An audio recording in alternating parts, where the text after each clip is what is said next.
Good day, viewers around the world. You're welcome to another edition of our program, Between the Lines. Between the Lines is SSM News Echoes production, and it's our Monday way of starting the week. News updates. I don't do this on my own. I normally do this with my colleagues and coordinators from different parts of the world. Right here, close to me, is um, Fiona Akano. Are you there? Fiona from London. Yes, Good hi, good evening. evening. Good evening, Mr. Mack. You're welcome. Thank you. Also in faraway Lagos, Nigeria is Olayinka Raji. Raji, good evening. Welcome to Between the Lines. Good evening, Mark. Good evening, Fiona. Good evening, Mr. Yes, Raji. we know the electricity could be problem sometime. It We is. understand. We understand. It's okay, gentlemen. Gentlemen, you're welcome. Between the Lines, it's a Monday program. A lot of things happen all the time. News flies around, but what we do is get the little ones, the ones that really make impact, and put it out to our audience. And we have quite some number of them here with us. So let's begin, gentlemen. What I'll do is run through small newspaper headline this evening. The newspaper headline that we're checking out this evening.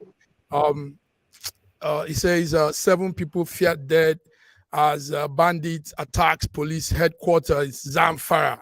That's not Nigeria. 7 people killed. There's also a news coming in from Kaduna.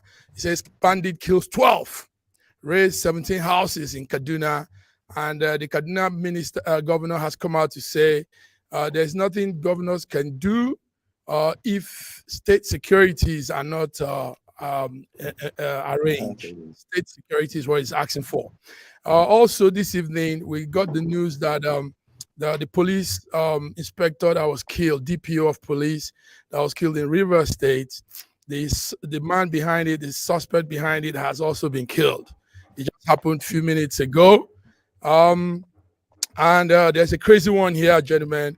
OAU zookeeper killed by lion. The lion he's been nursing for 9 years now. One Mr. Olawuyi that has been taking care of lions since they were born. This evening, they said that one of the lion attacked and killed him. So these are some of the headline cutouts.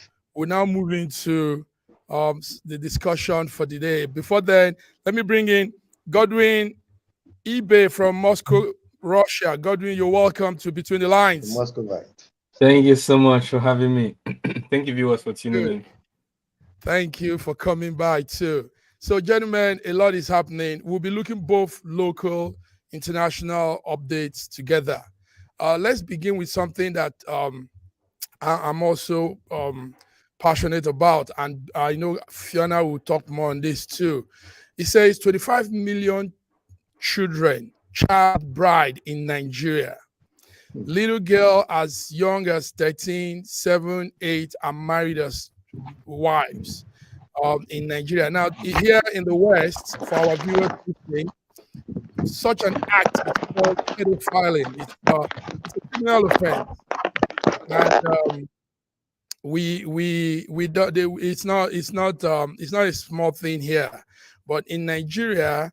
This morning, the information has come out that 25 million girls are being put out as bride, as wives to men, and it's happening more in the north of Nigeria.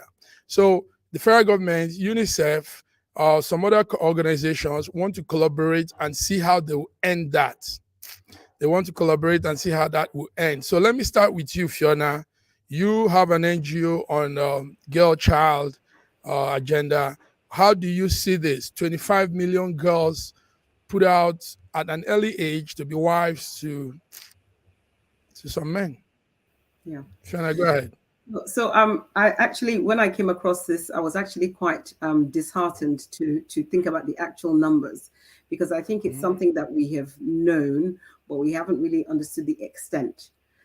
So we're talking about, in some cases, some states, over 70% of the brides are child brides. And when we say children, we're talking about people under the age of 18.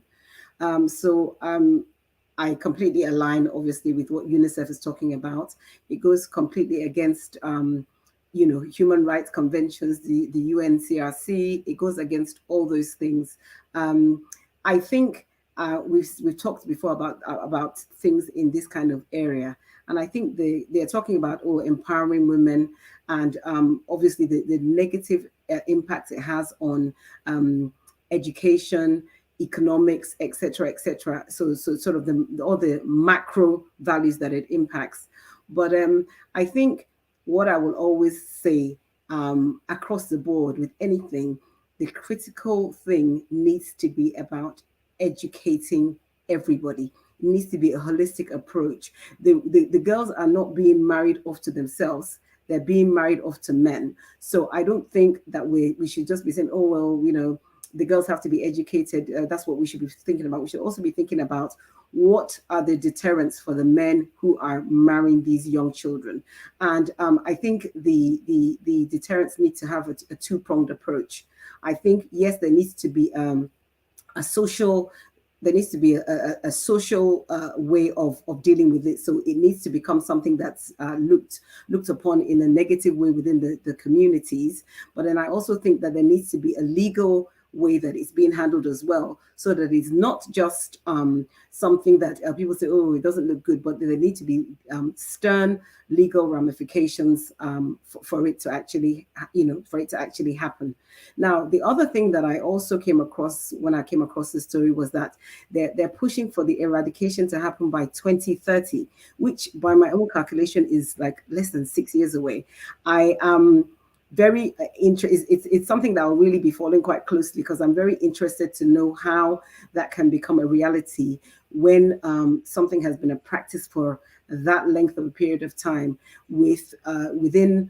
partially within a society which must be misogynistic in part and quite patriarchal. So I kind of look forward to following that story and watching how it progresses. So that's kind of my view. Yeah.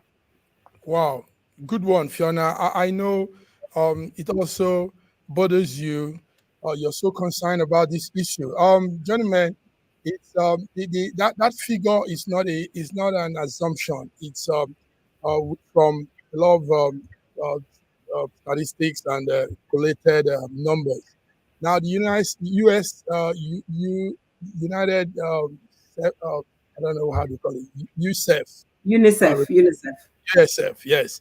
Representative spoke yesterday night at in a program in Abuja and said, yes, that number is how they've seen it. So let me bring in Raji from Lagos. Raji, that's a huge number. 25 million children, girls, little kids being put out as wives in Bauchi. These are the states that are highlighted: Bauchi, Jigawa, Zamfara, and Borno, all in the north of Nigeria.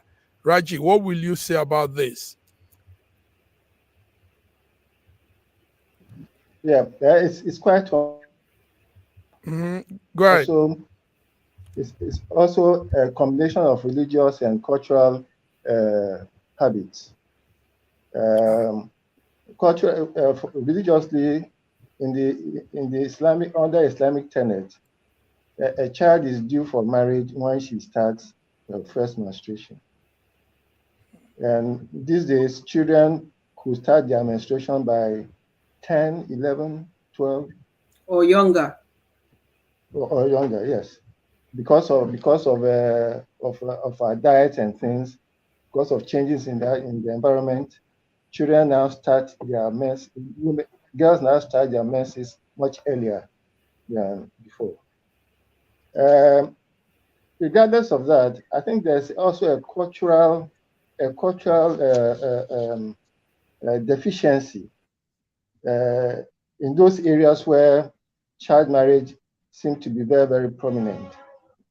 In that, is it culturally, at least among the Yoruba people, a child should be able to, you should look at the physical state structure of the child, of the girl child, before you can allow her to have sexual interaction with a male. How does it feel for a whole adult to be sleeping with a child. I actually don't. I really don't understand it. I don't understand it. It's a criminal offense here in the West, Yeah, I was just going to say. We call it pedophiling, pedophilia. and it's pedophilia, yeah, for sure. pedophilia, Yeah. and it's a serious thing. It's not a joke, you know. A lot of people have languished in the jail because of that Yes, act. for that. So, Yes. Mhm. However, there are certain areas, even in the US, where the marriage age of a child could be as low as 13. Even in the US, mostly among the Mormons. The Mormons. Yes, it's easy. It's easy. Okay. Yes. Okay. Let's bring And in among the Godwin. Mormons too. Okay. Let's bring in Godwin, Go ahead. Doctor. Yes, you see why we want to buttress on this issue is because it's time to stop that act, and I think a platform like this, voices like this, could help. You know, because it's been a norm, it's been a culture, like you said, and really, this culture doesn't. It's pure wickedness, like we all agree. Godwin, what will you say? 25 million girls put out as wife. At a time when they should be learning school, they should be in school. Godwin? Yes, it's a tragedy, but at the same time, there are many other aspects to it. First of all, there's some improvement. Over the last decade, it was 1 in 4 women who were underage, married underage. Now it's like 1 in 5, so there's like 15% improvement. So the world is making Just a some. notch. Yeah, just a notch. Yeah. So the world seems to be in agreement that child marriage isn't the best. It's far from the best. Um, but I will go further to say that it's a danger to our civilization and even evolution. Because women, even if we go a little bit higher, we demagnify ourselves and look from a superior perspective, we can see that not only is it a damage to robs the female child of her childhood, her health, and her future, possibly, but it also damages humanity as a whole, because one of the greatest benefits of the greatest gift, the greatest privilege that women have is the ability to choose. Without women having the ability to choose successful men, well-established men, it kills the motivation. It introduces introduces um, introduces mediocrity, and it's actually against masculinity, because women have the instinct, the natural instinct to select successful or men with high potentials, Yeah, and when they choice. are robbed of this right to succeed, That choice. to make that selection, and such selection is not based on the masculinity they see, but based on their parents or a slave master who sold them away, then it's actually a danger to masculinity. Anything that is a danger to femininity will also be a danger to masculinity, because the female will be robbed of the right to allow only the most successful males to procreate. And I always say that the reason why men are smart and why we have advanced speech is because of the women. And I'm not saying this from a feminist point of view, I'm just saying it based on fact. We are different from the baboons and from the gorillas, because a certain time during our evolution, a mutation happened in the female, and it became impossible to know when a woman was ovulating. The men who used only strength could not uh, father a child, because they couldn't get the Okay. cooperation of the woman. Yes. And Let me just Let's. interject. Yes. Sorry, I just Let's. Okay. Go ahead. Go ahead. Go ahead. I just want to speak to something that Dr. Ibe just said. We were talking about numbers, and you made mention of that things are improving. And you mentioned something about 20 to 25%. I'm not 15% sure. improvement. Yeah, I'm not quite sure what the reference point was. I think if we speak particularly to the situation in Nigeria, and the fact that we're saying that in some states, in terms of marriage, we're looking at 70-something% of their children are being 70-something% of the brides are children. I think it's I don't think it's the right thing for us to in any way even discuss anything about any improvement. I hear what you're saying, and I accept what you're saying, but I'm saying that if we want to speak to the Nigeria situation, 25 million in the country of how many? It's I can't even believe it. To be quite honest, when I started reading into this, I thought surely this has to be incorrect. So I think Saraji just said something like it's literally a pinch. So I know it's important to celebrate the wins, but I think at this point I feel my feeling is that there is nothing positive has happened yet. That's just my feeling. Nothing positive has happened. Well, okay, yet. maybe not. I agree. We should do more. We should strive for more. But I was talking about globally. Yes. This is data yes, from UNICEF. Data from UNICEF. Yes, sure. If we could fight it hard in Nigeria, that could spiral around Africa.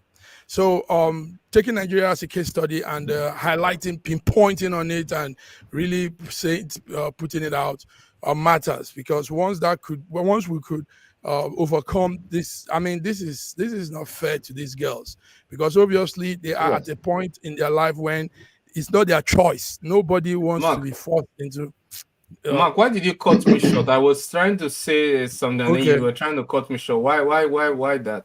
I was trying to say that the reason why I didn't want us to go too deep in. No, I want to finish. We're not going too deep. I would have finished if you had allowed me to finish.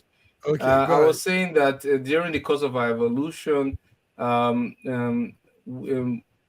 because of the fact that only human beings and few other species, the date of evolution is different from the date of menstruation. And due to this evolution, it became necessary for men to get the buy-in of the female to know when it was the best time to procreate. Because of this change, the speech center of men became more developed and more advanced. So all of a sudden, even men who were not very strong, but who were intelligent and communicative had a chance all of a sudden. So it created a competition for not only the strong, but also the communicative and the intelligent. And this is what led to development of our speech center and our communication center. And that's what differentiates us from other primates. So deny women of the ability to select, deny women of the ability to request for communication is detrimental to not just the whole femininity, but also masculinity as a whole. Okay. Nice. At least you've put it out. You've said it, and you've said it. Raji, is there anything you want to say? Meanwhile, while this is also going on by UNICEF, right there in the meeting of the AU, the women had the first ladies of each country of AU had a meeting also, and they are also saying they are demanding for gender gap closure. Our president's wife, Remi Tinubu, was a major spokesperson for that discussion. She spoke after the meeting, and she said, without education, girls lack skill to support themselves, and now Africa needs to begin to look at women getting on the equal line with men. So these are just things to ponder and talk about. But I don't know, Raji, what do you think? Yes, go ahead.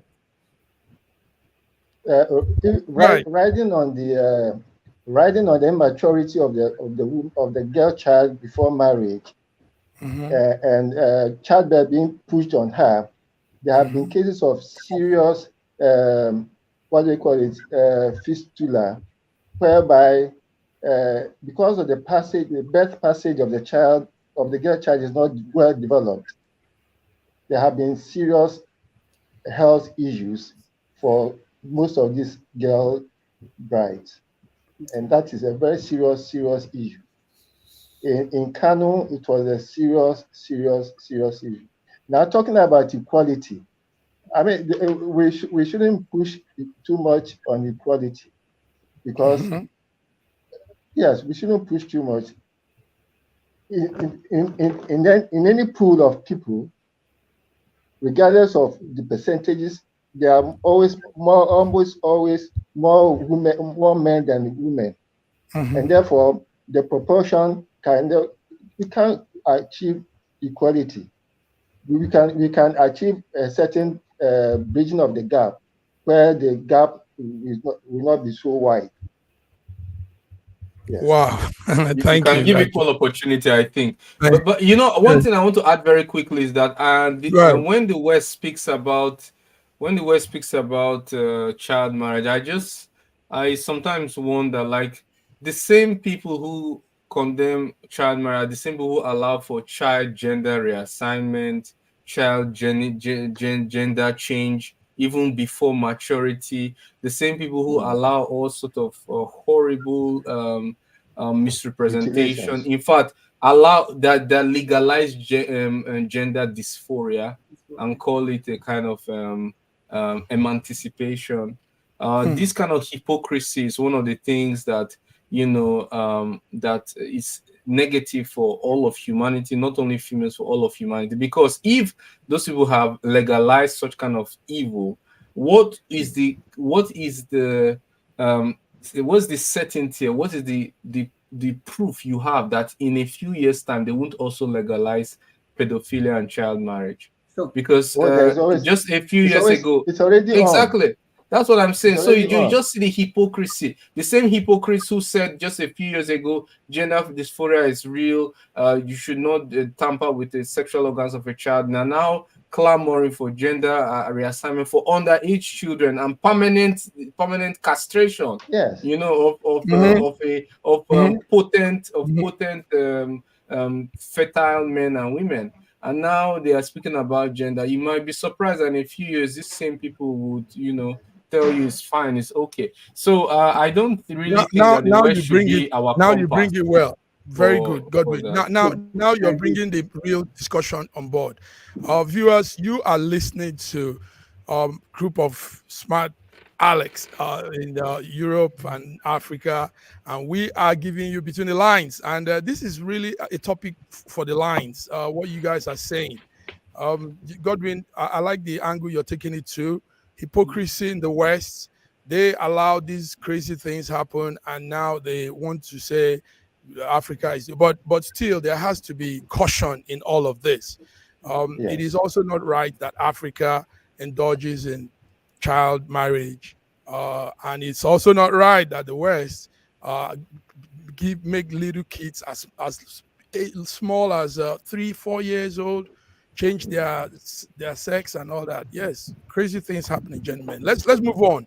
Let's move on between the lines. There's something that is catching our fancy here also, and that is that the Labour Party. In Africa, for those of our viewers that don't know, in Nigeria there's a political party called Labour Party. Now, when Labour Party sprang up, yes, it was in line with the labor movement in Nigeria, and somehow the party was also in that line. But they had some level of openness, transparency, integrity. We saw some of those things, and we thought, Labour could be a new wave to the Nigerian political structure. But gentlemen, since the past 1 week now, there has been hot, burning fire in the Labour Party organization. The chairman is being accused of misappropriation of funds to the tune of 3.5 billion naira nomination form fee. So, gentlemen, I want us to look into this because if we thought something good was coming out and all of a sudden it still runs down to the same style of politicking we've always known, then what's our hope in Nigeria? Let me start with Fiona. Fiona, Labour Party is a mass in the. Are you starting with me? Okay, I think first and foremost. So because nobody has been found guilty, It's we're still not an going to do it's an allegation. So we're not going to do a trial by media. So that's the first thing. So I just have to put that out there. I mean, it's unfortunate, isn't it? I mean, I know the treasurer was suspended last week. So I don't know what songs that she's singing. I don't know what's happening. You know, I don't know what's happening in the background, because there's always a backstory to everything that comes out like this. If it is indeed the fact, am I greatly surprised? Well, perhaps not, because I know with politics that a lot of things happen behind the scenes in politics. I think one of the things that we mustn't forget is that the Labour Party itself, the actual thing that really kind of catapulted them into the stratosphere was the production of Peter Obi as their presidential candidate. Peter Obi. Yeah. So I think that to try and think that everybody within the party will be Peter Obi-like in behavior or in countenance, etc., is probably a bridge too far. Did something happen to 3.5 billion naira, or did it not? I don't know, but I think that because people felt that Peter Obi was going to be the answer to their expectations, prayers, etc., that does not mean that everybody within the party is going to come with clean hands. I mean, it's just like I always say to my children, I always say, well, just because somebody is born in a bakery doesn't make them a loaf of bread. So it doesn't. So to me, that's a separate person, and it shouldn't. If that's what he's done, him, the treasurer, the people, whoever, then it's what it is, and it's not anything that's removed from any of the other discussions we've had about any other politics that goes on in our country, unfortunately. So I don't. Wow. I don't think we need to be Raji, thank you so much, Fiona. Thank you. And there's a thumbs up for you on the line. Raji, the Labour Party chairman, national chairman, is Julius Abure, and he says he is suing the party's national treasurer for defamation. That's what he calls it. That the lady Oluchukwu Opara has defamed his person, brought down his character, and everything she said is not true. Raji, what you are there? What are you seeing from all of this? I'm sorry to puncture Fiona's illusions about some kind of Obi stature.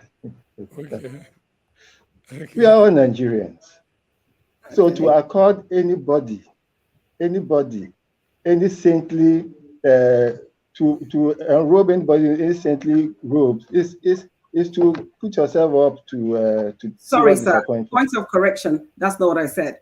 That's not what I said. What I said is that was you mentioned something like would be like. Yeah, in quotation and referring to what people thought. So that's not my thoughts. That's what people thought. That's why I said it's an illusion. Fair enough. I don't disagree or agree. I mean, we actually live in very, very interesting times in Nigeria. Sure. Very, very interesting times. You see, during the elections, when I looked at the two candidates that were compelled to vote for, I labeled them could fail and could pass. You see, sorry, sir. When you say two candidates, who are you referring to? Obi and Tinubu. Because they were the major candidates that I was wondering where you were going with that. Okay, I hear that. And between the two of them is like could fail. He didn't fail and he didn't pass. And we're left with those two choices, and we needed to choose from one. Okay. Unfortunately, that there have been so much bickering in the Labour Party. It's not surprising. Because Obi himself had been called up to account for the campaign funds, and then after the court case, the tribunal case, and everything, expenditure for the tribunal thing came up to some hundreds of millions of naira, almost 1 billion naira for the tribunal process. It's quite surprising. If I were Obi as a candidate and having gone through that elections and having made such impression, I wouldn't go to tribunal knowing that I'm going to spend so much money. I wouldn't. As a matter of fact, I would go on a thank you tour throughout the country to thank the people who voted for me and those who didn't vote for me, and that I'll be out again in 2017 instead of a rancorous tribunal process, which has in any case demystified him entirely and completely, and has made him quite ordinary. And I don't see him coming out in 2027 for anything. Yes. Interesting. But wow, your views are really strong now, Raji. Thank you. Godwin. Yes. You could have small talk on this while we move to the next topic. It's a 3 billion nomination fee form, and the treasurer said what was given to her was not up to that. What she had coming. Now he says the party chairman is not coming clean on the total money, form money that came into the party. So what do you have on that, Godwin? I would say the election is over, and long over, and we have to move on. We have a commander-in-chief now, and we can't keep on returning to the elections. And what goes on in Labour Party is Labour Party's business. It's not the business of all Nigerians. If you ask me something that affects all Nigerians, let's say something that affects the economy, something that affects their daily lives, I'll be interested in it. But something that happens within an internal party generally, I lack interest because I can't exactly connect it to the welfare of the common Nigerian. So it doesn't really concern me. As the chairman of Nigerians in Diaspora Organization Russia, we are always looking forward to working closely with the government to take advantage of all programs that brings advantage to Nigerians in Russia and Nigerians around the world. And any way we can, even with all the shortcomings and we see the hardship, the difficulty we see right now in Nigeria, we still try to build socioeconomically our members so they can be able to make repatriations back home. They can be able to support their family. A lot of people who send money back home now, especially with the exchange rate, it means a lot to the families back at home. And we are really grateful that we are able to contribute to our members and they're able to be in such a position. So any way we can offer, whether support organization from an organization perspective, or from a educational perspective, or from a diplomatic perspective in terms of working closely with the embassy to ensure that it happens, we are very open to doing that. Thank you very much. Well, yes. Just a point. Such news concerns the citizen because you're looking at we're weighing options. Take note, there's a new wave of political parties now, and Nigeria actually doesn't have a real good political structure. They just anything comes by. So people are looking at this party. And if there is this scheming going on inside, I think it's also it's up to citizens to look and weigh issues and the options out there. It's polarizing. It's polarizing because if we want to discuss, if we were to discuss something about from the political spectrum, we want to talk about things happening in all parties, in APC, in PDP. There needs to be a complete political spectrum. We're focusing on only LP as from my perspective. No, because of what is happening. It's a news that is that's come up. It's not like we're looking into the party. Something is happening now. Something is brewing.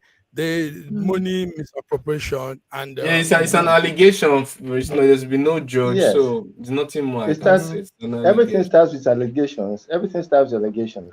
And you know, because of the toga that was put on Labour Party as a viable alternative, exactly, as a viable alternative, all eyes are now on Labour Party.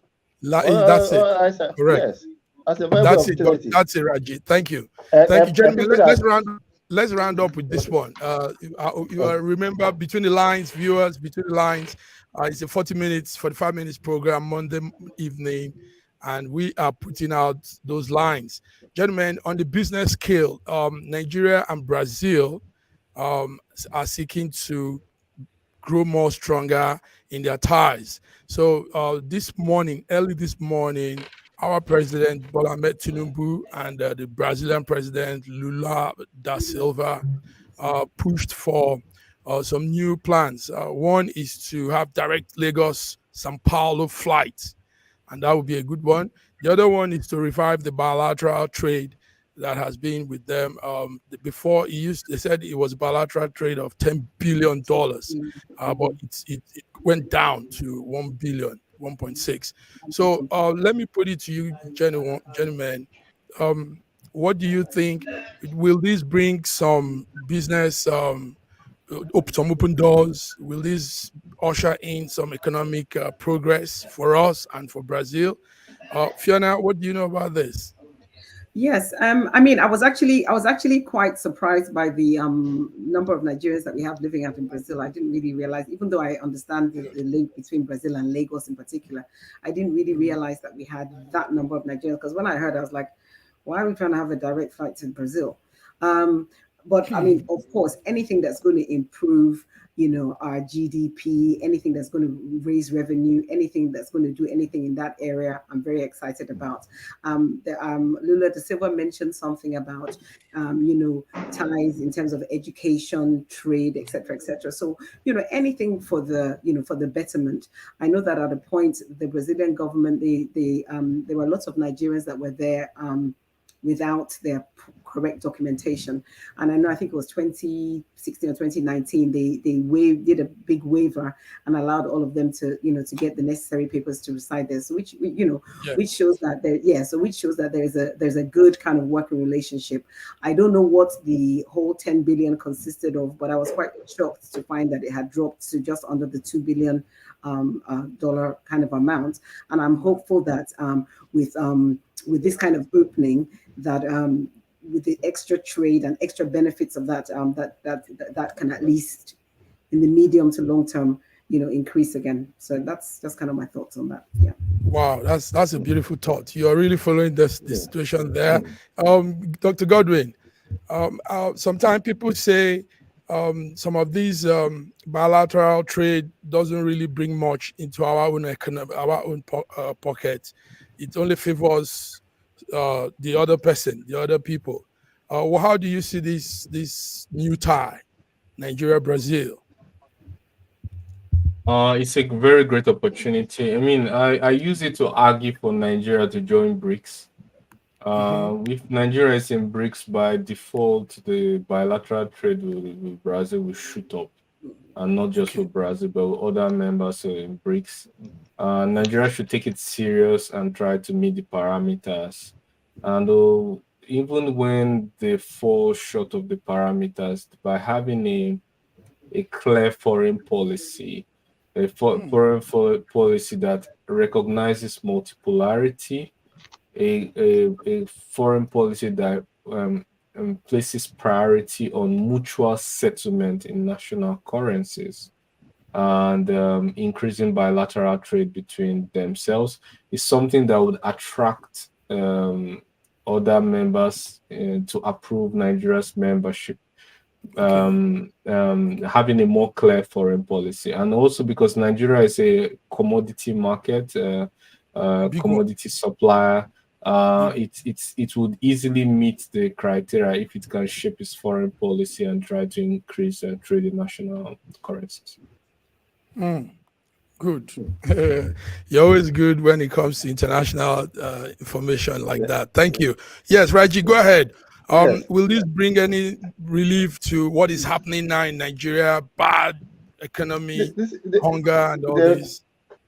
There has been historical relationship between Brazil and Nigeria for hundreds of years. The whole area of Bahia is occupied by Yoruba descendants. That's correct. The Olokun Festival, the Osun Festival, the Oya Festival, all those things happen in the Bahia area. In fact, Yoruba is another language for that area, a second language for that area. Long ago, there was a Varig Air, which was a Brazilian air that came to Lagos, flew between Lagos and Brazil regularly. Varig Air. Varig. When Volkswagen was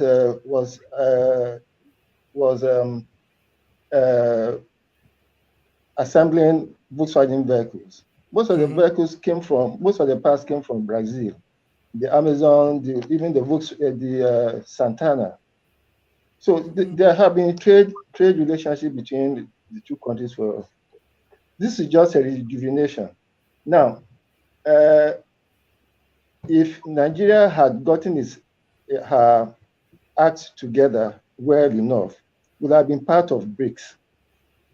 Because even in the initial stages, Nigeria was a proud member of that whatever association was building up. But we haven't gotten our economy together. Yes, we need to get our, and we can't enter BRICS through the back door through Brazil. No, let us put our ass together. But this relationship is good for us. This relationship is good for us. It's good for us, yes. We also have to talk about customs. We also have to talk about customs and bureaucratic red tape. If we're able to handle that, a lot of Nigerians will find it easier to import things and import things from Brazil and export things from Nigeria and improve the trade turnover and balance. So customs and bureaucratic red tape is a very big problem. Obviously, when there is a bilateral agreement, all these are checked into customs. A lot of those indices. But even with that, clearing, it doesn't matter what is written there. We know how clearing works. We know what is written on paper, and we know what will eventually really happen when you try to just import a car. Just import a car, so. Gentlemen, between the lines, we come fast, we come strong, and we get direct. 45 minutes over. Any last comment? Anybody, you want to say anything before we fly out? We had quite some numbers of viewers listening to you all. Good numbers. Thank you. The numbers are great. Yes, Fiona, anything you want to say? There was that news of the lion eating up the zookeeper. That was pathetic. It happened around 6 o'clock Nigerian time. What do you know about that? My old school. If it's my old university, yes. Yes. A similar situation occurred in the late 70s or early 80s. Yes, in Ibadan. No, in Atife. Was it Ife too? That we also had one in Ibadan too. Ibadan had one. At Atife. And the lion was put down. So that means for a long time. What I think is the lions are probably underfed, and when they now see the human, they probably no. It's not a matter of being underfed. You see, there's a process of opening one door and closing that behind you before you enter the enclosure. Sometimes maybe with the economy, the guy didn't eat well. Maybe he's not focused. Maybe there's some home problem. Maybe there are village people. He probably opened the first door and forgot to close it before he opened the next door. I think it's just a wild animal, and I think while we keep trying to keep wild animals captive, from time to time these sort of things are going to occur. So I mean, may he rest in peace. Condolences to the family. and Yeah, for it's for quite all of us unfortunate. traumatized by the event. It's quite unfortunate, but I mean, if Quite human unfortunate. beings can go crazy and shoot themselves, how I much mean, more animals? Exactly. I mean, Hum- it's we expect animals to be just when we ourselves just give somebody a gun and you just to that. misbehave. Oh, So okay. Our yeah, I condolence to think that family. condolences Thank to you, the yeah, guys. family. So, gentlemen, the- we will be back next week. Between the Lines okay. viewers, thank you for tuning in. Thank you, Fiona. Thank you, Godwin. Have a good Thank you, week. Raji. Until we Thank you come very again, much. Wednesday we'll be Pleasure. bringing the Thank you. African news update, Thank you, all the and gents. Friday. So, thank you, viewers. Bye bye. All right. Bye bye. Thank you.